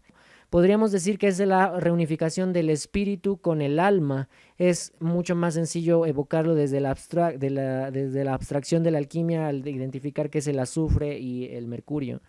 Y de esta forma puede adoptar una forma mucho más sutil. Pero en el momento en el que el Ka y el Va se reunifican a través de todos los procesos mentales que nos permitíamos con los metangismos o la metempsicosis y, o sea, ese reencarnamiento, ¿no? Esa reencarnación y todo esto, y la metanoia, todo este met y men, todo esto tiene que ver con un aspecto mental, con un aspecto del cuerpo etérico, con un aspecto de un cuerpo mucho más sutil que está en una elevación. Y esta es una forma muy práctica de verlo, ¿no? O sea, así ya te sirve, ¿no? Entonces, todo esto va a resultar en nada menos que la palabra que finalmente con la que podemos ya ir como perfilándonos al cierre, y es precisamente la Merkava.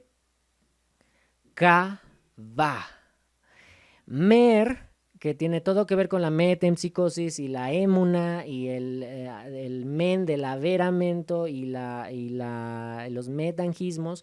Merkava, entonces es una unión de el Ka y el Va, de Merkava. El Ka y el Va se unen a través de el Mer, que de alguna manera también lo tenemos en la India a través de los tres fuegos. En la Pistisofía pues se hace muy aludido al hecho de que el cuerpo es sencillamente una apariencia, y hay una palabra en sánscrito para ello, Mayavi Rupa, Maya, Maya, la malla de la realidad. el velo de la malla de la realidad que nos cubre y que nos hace no percibir que esto es una mera ilusión. Y por eso la palabra etimológica de magia nos conecta a mayaf, maya, más allá de del velo de la realidad. El mago es ese que hace magia y por lo tanto está con la mayaf, muy a conciencia de que es una ilusión y yo puedo manipular la ilusión, así de simple, ¿no? Entonces, Mayavi Rupa es esa forma en sánscrito que tiene el cuerpo, que tiene nuestro cuerpo, y de esta forma creo que ya puede irse perfilando el asunto de que si para emuná mi propia veritas, entonces necesito acceder a una merkabah. Y esta merkabah es todo lo contrario a la Maya Rupa, la cual es esto.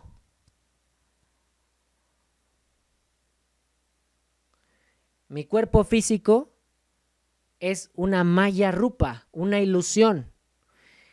Tengo que promover en mí la emanación lumínica de mi cuerpo etérico para lograr convertir en oro mi plomo, o sea, mi constitución material, convertirla en algo más dignificado. Y para allá vamos. Ahí en el Pisti Sofía, también en el 15 al 19, nos habla sobre unas vestiduras en especial. Ajá, mirad, llevo puesta mi vestidura y el primer misterio me ha otorgado todo el poder. Sin embargo, en poco tiempo os comunicaré todo misterio y conclusión. De ahora en adelante no os ocultaré nada. Ya no podía ocultar nada porque ya había desocultado la aletheia. En poco tiempo os comunicaré todo misterio y conclusión. De ahora en adelante no ocultaré nada, pero en la perfección os perfeccionaré en el fin completo, en toda perfectibilidad y misterio. En el versículo 16, que en realidad son el fin de todos los fines y el término de todos los términos y la sabiduría o gnosis de todas las sabidurías que están en mi vestidura. Escuchad, os diré todas las cosas que me han acontecido.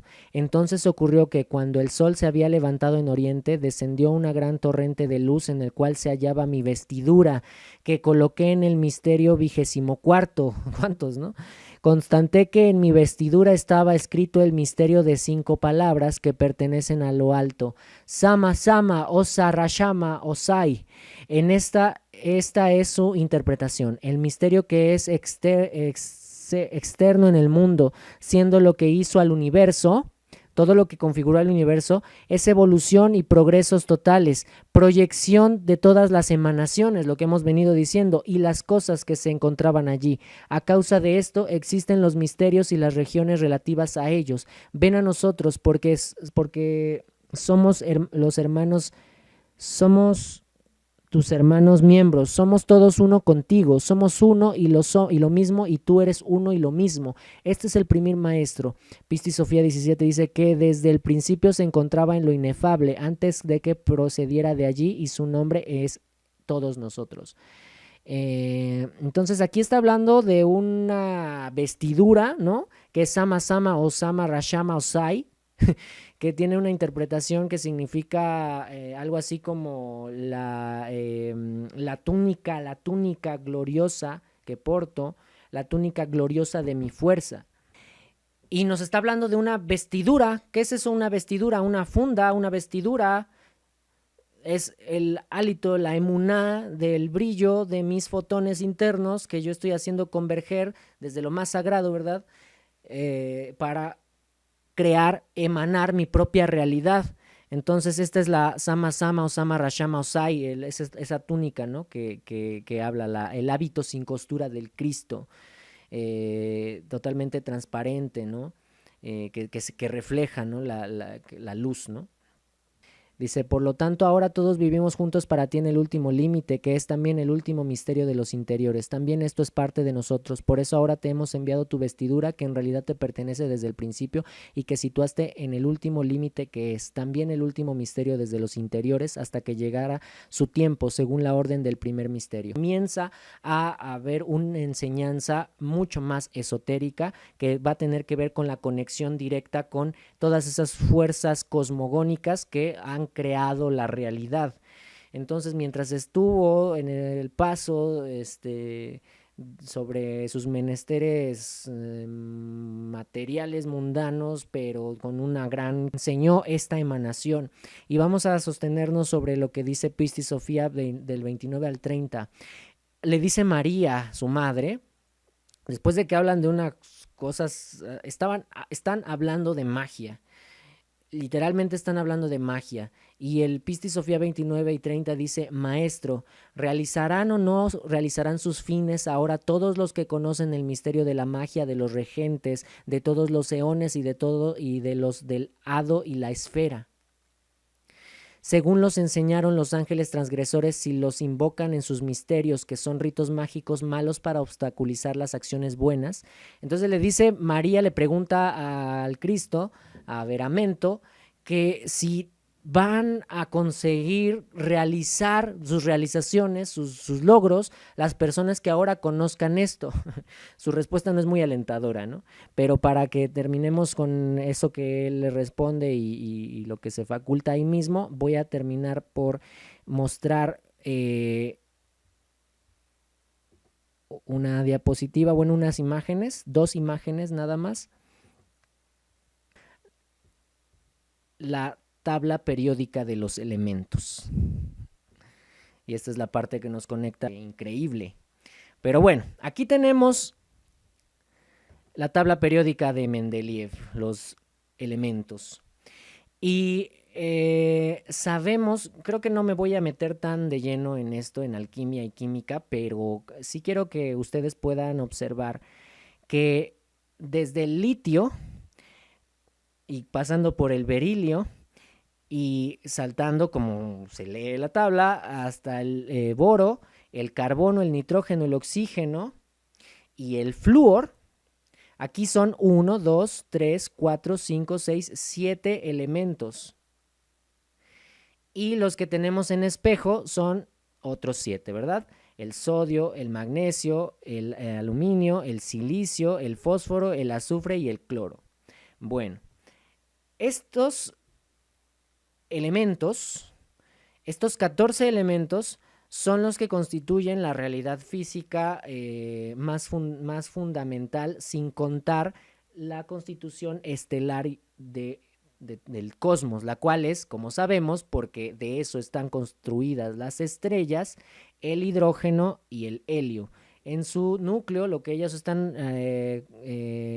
quemando dentro del núcleo de las estrellas es hidrógeno y helio para promover esta refulgencia. Entonces podemos simplemente decir lo que nos enseña en la secundaria, ¿no? Que todos los elementos surgen del hidrógeno, que a su vez empieza a intercambiar cargas con el helio y lo genera, por lo tanto, o sea, entre el hidrógeno y el helio van generando todos los otros elementos. Y entonces tenemos estas 2 primeras tablas. Obviamente no se cuentan las estrellas, no se cuenta este primer elemento, que es el que surge, o sea, que es el que hace que surja y que va más allá de la constitución del ser humano. Y tampoco se cuentan, como sabemos, los gases nobles, los cuales son el helio, el neón, el argón, el kriptón, el xenón, el radón y el no recuerdo el otro. No se cuentan estos gases nobles, porque son gas. Pero todos estos dan constitución a la materia como tal. Y si nos enfocamos en de qué está hecho la mayor cantidad, o sea, de esto está constituida la realidad, pero ¿qué hay mucho en la realidad, en la materia? ¿Alguien sabe cuál de estos elementos abunda con mayor intensidad en los cuerpos orgánicos que somos? El carbono. En efecto, el carbono. Y el carbono tiene un número atómico que es el 6.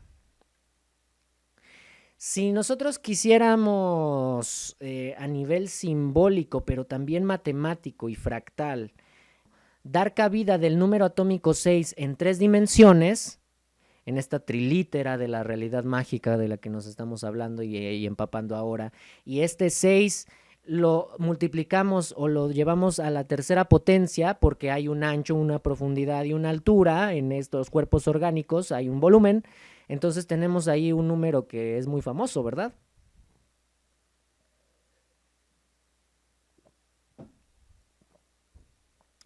¿Y qué hay justo por debajo reflejándose? Me encanta. ¿Qué hay justo por debajo reflejándose debajo del carbono en la tabla periódica? ¿Alguien conoce ese elemento? El silicio. En efecto, el cristal, el silicio. Entonces, de alguna manera, esta tabla nos da un componente muy, muy sólido de la física de partículas, en la que podemos hablar que la enseñanza de Cristo es pasar de la conciencia de carbono a la conciencia de cristal, a la conciencia de silicio, a través de la enseñanza que como mago y alquimista promovió, la emuná. Y entonces, al descubrir la aletheia, desocultar lo que estaba oculto, entonces por lo tanto cuando yo desoculto algo que estaba oculto no puede ser otra cosa más que le pongo luz, más que le pongo conciencia, más que digo, bueno, esto existe. Por eso me ha estado hechizando, he estado invocando la enfermedad a la cual yo estoy tan adscrito, porque cuando me preguntan cómo estás, pues yo lo primero que digo es más o menos. Entonces, eso es mi aletheia, ¿no? Por decir o mencionar uno de infinidad de ejemplos en los cuales estamos paradigmáticamente asociados a la no evolución, a la no conciencia de silicio, a la no conciencia de cristal, ya que el carbono, al ser esa parte tan material de la realidad en la cual nuestro cuerpo orgánico incluso está sintonizado naturalmente, y aquí ya le podemos quitar toda esa acepción de que lo material, bro, y desapégate de lo material y renuncia a tus posesiones materiales. Le podemos quitar toda esa concepción neoaishera estúpida y comprender lo que carajo realmente significa la nueva era. No lo que la New Age pretende mostrar, porque como Cristo no promovió el cristianismo, Buda no promovió el budismo, ni Mahoma el maometanismo, ni el islam. Y tampoco la nueva era debe promover un movimiento religioso, religare, que se llame New Age, por así decirlo, ¿no? En un nivel metafórico. Bueno, entonces esto está muy claro para comprender lo que significa la emanación de un espejo fractal que está con este reflejo que me da sobre la misma línea, sobre la misma línea de la composición de los átomos. Te digo, no voy a entrar en química para decirte que hay una lemniscata oculta ahí, un uroboros, y sería muy impresionante que hiciéramos una clase de eso, ¿no? Pero bueno. Y finalmente esta imagen que es el carro de fuego de Elías. Entonces, Elías en una parte de la Biblia pues nos dice que se enciende en fuego y que un carro de fuego baja por él y se lo lleva y que viene que viene conducido por unos caballos. Estos 4 caballos son los 4 caballos del Apocalipsis, para quien no se había dado cuenta. Y estos 4 caballos son los que están conduciendo ese carro de fuego que se ve como un meteorito, que es lo que se nos enseña en el Apocalipsis, que no significa etimológicamente otra cosa más que revelación. Apocalipsis significa revelación, que debe de haber una purificación, una metanoia, un reset kármico, mental, álmico, de todo tipo, a través del fuego de la conciencia, del fuego de la emanación, del fuego de la emuná, del fuego de la de esa caritas, de esa amalgama, que ya queda muy, muy claro que es esa conciencia que yo tengo que hacer emerger por medio de pasar de la conciencia de carbono a la conciencia solar, a la conciencia crística, a la conciencia de silicio, a la conciencia de cristal, en esa conciencia en la que Cristo siempre estaba anclado. O sea, sé que el maestro pues siempre estaba pensando, haciendo y sintiendo los 3 fuegos de los que hablamos. Eso, estaba siempre emanando conciencia crística, estaba siempre sintonizado con sus pensamientos, con sus sentimientos y con sus acciones o su voluntad. Esta Merkaba era él, era su conciencia, siempre estaba en eso, siempre estaba emanando, emunando, emaná, emuná, eso. Entonces, ¿qué tan lejos estamos de ese proyecto? Pues dependerá de cada uno de nosotros. Si al menos al día, una vez al día empezamos a vibrar en conciencia de cristal, en conciencia crística, pues no tendríamos no habría ninguna razón como para no llegar a los niveles en los cuales él se desenvolvió, ¿no? Entonces, la conciencia de la Merkaba va a ser una gradación muy ulterior que nos conecta con los misterios mayores. Y es precisamente este fuego de la conciencia que se emana y que va a rodear nuestro cuerpo en lo que dijimos que era a través de esta tetraedro, ¿verdad? Recordamos que una de las bases, si lo vemos en 2D, una de las bases es el filias y el otro es el eros, o sea, el amor filial receptivo femenino y el amor erótico activo masculino de deseo, receptividad y deseo, la misma pulsión del sol, el pulsar de una estrella, el pulsar de tu corazón, adentro y afuera, expansión e inmersión, y por lo tanto generar la punta de la pirámide del tetraedro que es el ágape. Si nosotros entonces promovemos la desvinculación del tiempo y de la dualidad, entonces tenemos dos tetraedros y por eso tenemos la figura de la estrella de David, que tiene un nombre iniciático que es la Merkaba. Y la Merkaba entonces es esa doble estrella tetraédrica que tiene una punta hacia arriba representando lo masculino o lo superior y lo femenino o lo inferior. Y por favor, aquí ya nos desvinculamos totalmente de la moral, por lo que no tiene sentido hablar que de lo inferior es menos importante. Y este halo, este brillo que en mi estructura tetraédrica de doble envergadura, de doble punta, de doble vértice, tiene a su disposición es una refulgencia, un brillo que por sí mismo la geometría promueve, produce y nos conecta con esa emanación. Y es mi vehículo más... es el último vehículo, ¿no? Si bien tenemos varias capas, varias fundas, varias vestiduras, esta es una que nos conecta con los misterios mayores y es lo que le da a Pilatos como respuesta cuando le pregunta el quid est veritas, ¿qué es la verdad? Y él extiende sus brazos hacia el exterior. Y precisamente la Merkaba tiene una extensión de un brazo de distancia alrededor de nuestro cuerpo.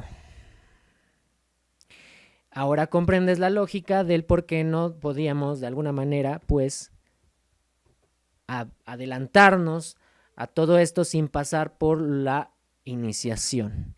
Y de esta manera entonces voy a dar por finalizada la sesión, no sin antes remitirnos a lo que se hablaba en Pistisofía. Bueno, le pregunta todo eso anterior, ¿no? Ellos van a conseguir sus fines después de saber esta cuestión del lado y la esfera, que ahora ya sabemos qué es la esfera, esa esfera que está a nuestro alrededor a través de la Merkaba, que tiene esa geometría, pero como con los chakras, si sabemos, los chakras, su forma es triangular, pero tú tiras una piedra triangular a un estanque y las ondas que va a generar son circulares. Entonces eso es lo mismo, ¿no? El Merkaba es una pirámide hacia abajo, una pirámide hacia arriba, pero no como un octaedro. No como un octaedro, que sería una pirámide de arriba y una pirámide de abajo, sino que se van entrelazando, están copulando. Lo mismo que hemos estado aprendiendo, ¿no? La energía alquímica sexual, esa eroticidad del deseo, pero también la filia de la receptividad.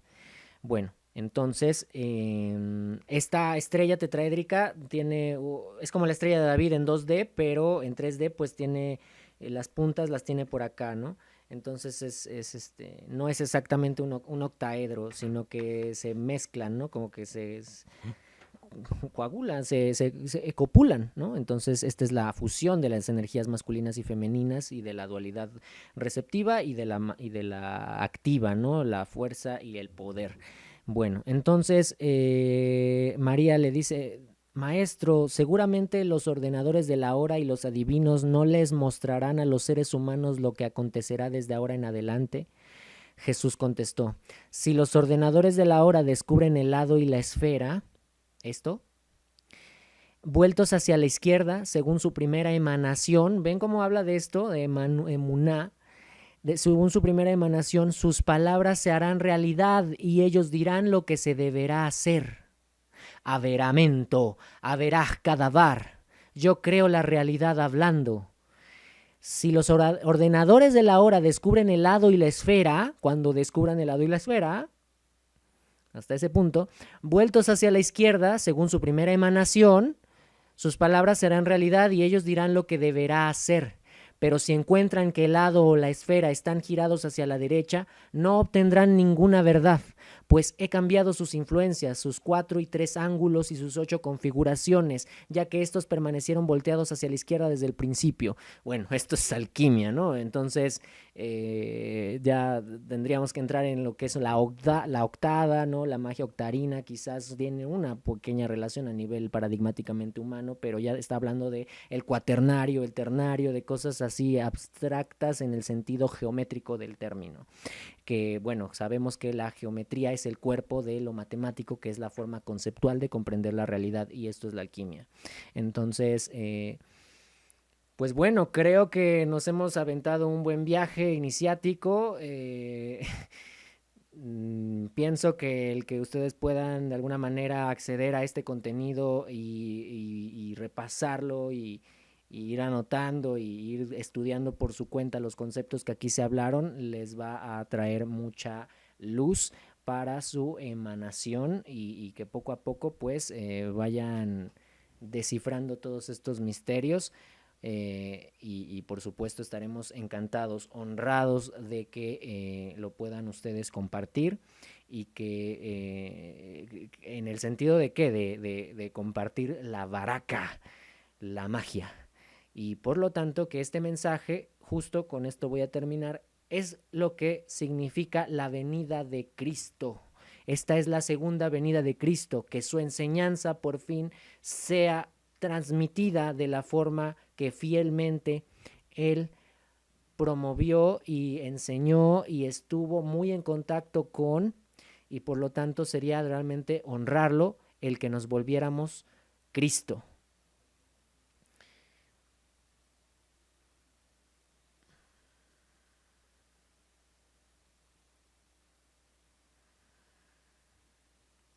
Muchas gracias por escuchar. In Lak'ech. Ajo.